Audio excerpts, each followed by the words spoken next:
Hello everyone. Class 6 की history की NCERT हम कर रहे हैं और चैप्टर 5 हम कंप्लीट कर चुके हैं। 6 चैप्टर आज हम करने वाले हैं और जो 6 चैप्टर है इसका जो टॉपिक है वो है नए प्रश्न, नए विचार। और इसमें हम बौद्ध और जैन धर्म के बारे में पढ़ने वाले हैं। तो सबसे पहले बात करते हैं बौद्ध धर्म की।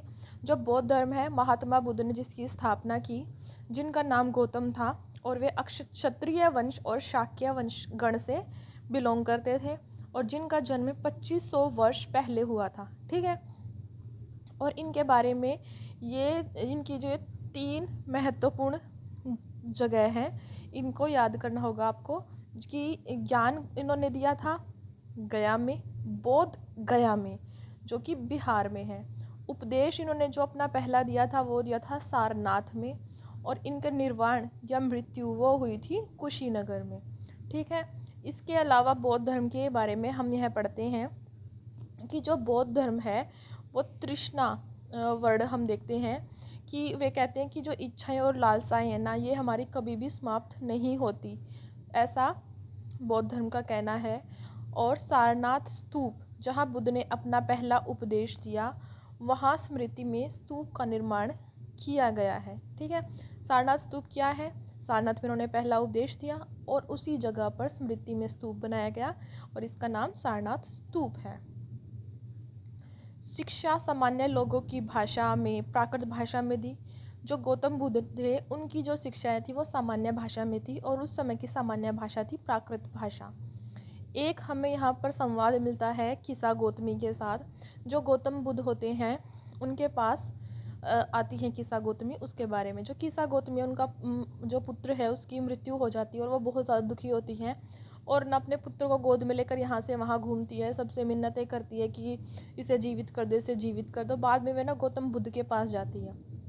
तो जो गौतम बुद्ध होते हैं ना, वो कहते हैं कि 1 मुट्ठी सरसों के बीज ला कर दो, मैं तुम्हारे पुत्र को जीवित कर दूंगा। और वो जैसे ही जाने के लिए चलती है तो गौतम बुद्ध कहते हैं कि ठहरो, कि ऐसे घर से लाना जहाँ किसी की कभी कोई मृत्यु ना हुई हो। और वह हर घर जाती है और जब उसे पता चलता है, जब वो मांगने जाती है, कि हर घर में किसी न किसी की मृत्यु हुई है। ठीक है। ये संवाद था। अब बात करते हैं उपनिषद के बारे में। उपनिषद है, उसका मतलब होता है गुरु के समीप बैठना। ठीक है। उपनिषद क्या होते हैं? उपनिषद जो हैं, उपनिषदों में जो अध्यापक और विद्यार्थी हैं उनके बीच जो बातचीत हुई ना, संवाद हुआ, वार्तालाप हुई, उनका संकलन है उपनिषद में, और जिसका मतलब भी है गुरु के समीप बैठना। अब भारतीय दर्शन शास्त्र की बात हो रही है। जो भारतीय दर्शन शास्त्र हैं उसमें 6 पद्धतियाँ हैं। एक है वैशिष्ट, दूसरी है न्याय, तीसरी है सांख्य, चौथी है योग, 5वीं है पूर्व मीमांसा और 6ठी है वेदांत या उत्तर मीमांसा। ये सब हम एनसीईआरटी की बुक में देखते हैं। ठीक है। इसके अलावा यहाँ ना एक पैरा में जिक्र किया गया है बुद्धिमान भिखारी का। जो बुद्धिमान भिखारी होती है उसकी वह जो वार्तालाप होती है वो छांदोग्य उपनिषद की एक कहानी पर आधारित है। ठीक है। अब बात आगे है पाणिनि के बारे में। पाणिनि कौन है? पाणिनि वो हैं जिन्होंने संस्कृत भाषा व्याकरण की रचना की। ठीक है। उन्होंने कौन सी व्याकरण की रचना की? संस्कृत भाषा व्याकरण की। ठीक है। इसलिए बहुत ज़्यादा इम्पोर्टेंट हो जाता है इनके बारे में पढ़ना, पाणिनि के बारे में। ठीक है। अब हम बात करते हैं जैन धर्म की। ठीक है। जो जैन धर्म है, हम जैन धर्म का नाम सुनते ही हमारे दिमाग में नाम आता है वर्धमान महावीर का नाम। पर जो वर्धमान महावीर थे ना, वो जैन धर्म के 24वें तीर्थकर थे। ठीक है। 24वें भी और अंतिम भी। ठीक है। और जो वर्धमान महावीर थे उनका वज्जी संघ था और लिच्छवी कुल से वो बिलोंग करते थे और सिर्फ 30 वर्ष की आयु ही थी जब उन्होंने अपने घर का त्याग कर दिया था। और वर्तमान रूप में उपलब्ध जैन धर्म की शिक्षाएं लगभग 1500 वर्ष पूर्व गुजरात में वल्लभी नामक स्थान पर लिखी हुई है। तो जो वर्धमान महावीर हैं उनकी जो शिक्षाएं थी वो 1500 साल पहले लिखी गई थी। कहाँ? गुजरात में वल्लभी नाम की जगह पर। ठीक है। अब हम पढ़ते हैं संघ के बारे में। जो महावीर थे, वर्धमान महावीर, और जो गौतम बुद्ध थे, दोनों का ना ये मानना था कि घर त्याग पर ही ज्ञान प्राप्ति हो सकती है। ठीक है। तो उन्होंने ना ऐसे लोगों के लिए संघ नामक संगठन बनाया। मतलब उनका कहना था कि घर त्याग करने पर ही ज्ञान प्राप्ति हो सकती है, परंतु जब बरसात होती है या कोई प्राकृतिक आपदा आती है तो उन्हें ना कहीं पर ठहरने की आवश्यकता होती है, इसलिए उनके आराम के लिए संघ नामक संगठन बनाया।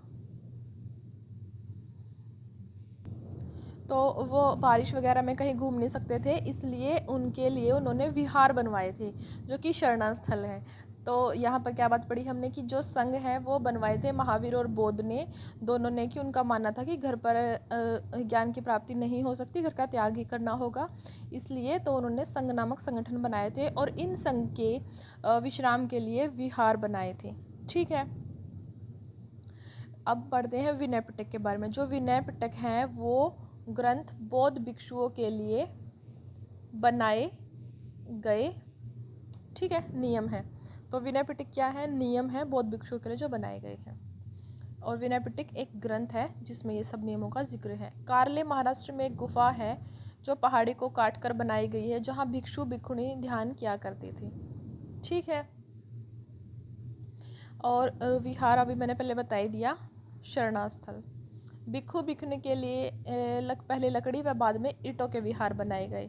अब इसके अलावा जो ये धर्म है, इन्होंने आश्रम व्यवस्था बताई और इन्होंने जीवन आश्रम व्यवस्था होती है जीवन के चरण, और उन्होंने 4 जीवन के आश्रम व्यवस्था बताई थी। वो थी ब्रह्मचर्य, गृहस्थ, वानप्रस्थ और संन्यास। पहले हमें ब्रह्मचर्य का पालन करना चाहिए, फिर हमें गृहस्थ बन जाना चाहिए और फिर बाद में वानप्रस्थ, ठीक है, और उसके बाद संन्यास। अब यहाँ बाद में जैसे कि हर एक चैप्टर के बाद कुछ इम्पोर्टेंट नॉलेज, जनरल नॉलेज के बारे में कुछ बताया होता है एनसीईआरटी की बुक्स में। तो यहाँ हम पढ़ते हैं जरथुस्त्र के बारे में। जरथुस्त्र कौन थे? ईरानी पैगंबर थे जिनकी शिक्षाओं का आकलन जैन अवेस्ता ग्रंथ में है।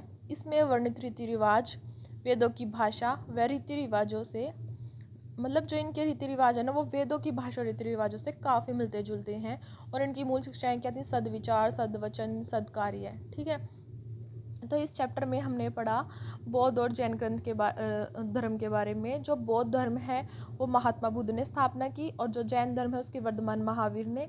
और इन्होंने दोनों का ही यह मत था कि घर त्याग करके ही ज्ञान प्राप्ति हो सकती है, इसलिए इन्होंने संघ बनाए। और ये जो भिक्षु भिक्षुणी होते थे वो बारिश में हवा नहीं घूम सकते थे, तो उस समय के लिए इन्होंने विहार, शरणास्थल बनवाए। और इसके साथ ही विनय पिटक जिसमें बौद्ध भिक्षुओं के लिए बनाए गए नियम हैं।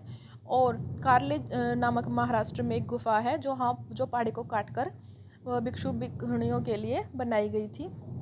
और इसके अलावा यहाँ हमने किस्सा गौतमी का जो किस्सा था वो पढ़ा था। ठीक है, और इसके अलावा जो भारतीय दर्शन शास्त्र में की जो 6 पद्धतियाँ हैं वो, ठीक है। तो इस चैप्टर में हमने ये सब पढ़ा। नेक्स्ट चैप्टर हम करने वाले हैं चैप्टर 7, अशोका एक अनोखा सम्राट जिसने युद्ध का त्याग किया। तो प्लीज़ वीडियो को लाइक, शेयर, कमेंट करना और बाद में चैनल को सब्सक्राइब भी कर देना। Thank you so much.